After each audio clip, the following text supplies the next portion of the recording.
Huwag mo nang ilagay pa. Bigangin mo muna. Ha? Huwag mo munang ilagay. Bakit? Papuin mo muna yung uling niya. Lagyan mo ng takip. Takip. Yan, kunin mo na yung takip yan. Hindi yan yung isa. Yan na. Yan na sa tabi ng shalin. Dito? Hindi, yung nasa tabi ng shalin. Ayun o. Yan, yan. Kunin mo na yan. Oo, yan. Takip mo na yan. Takip mo na.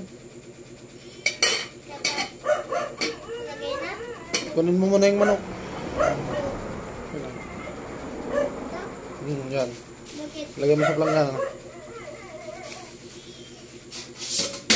Tanggalin mo yung sapot. Tanggalin mo yung sapot. Hugasan mo.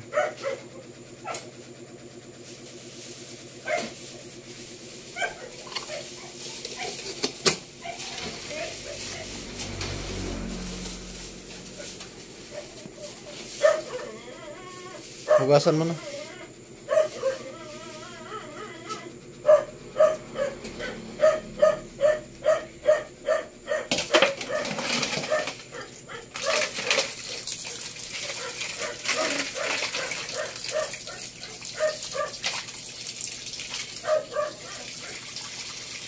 Patay mo muna yung tubig.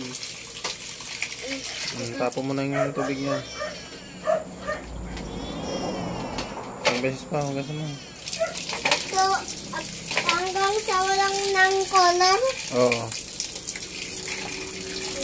Baliktarin mo ah. Ha? Baliktarin mo yung karne.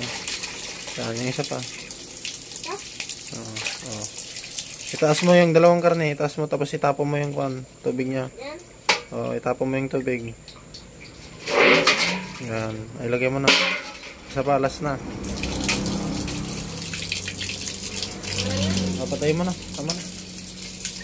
Tapon mo na yung tubig. Tapon mo na yung tubig ah.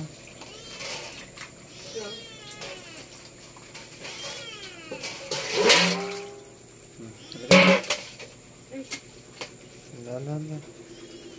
Ayun naman yung mga magkumisin. May karga mo na. Sa? Ikarga mo na dyan sa kasorela at ipakulo mo unti. Matanggal yung lansa niya. Ito? Oo. Lahat? Oo.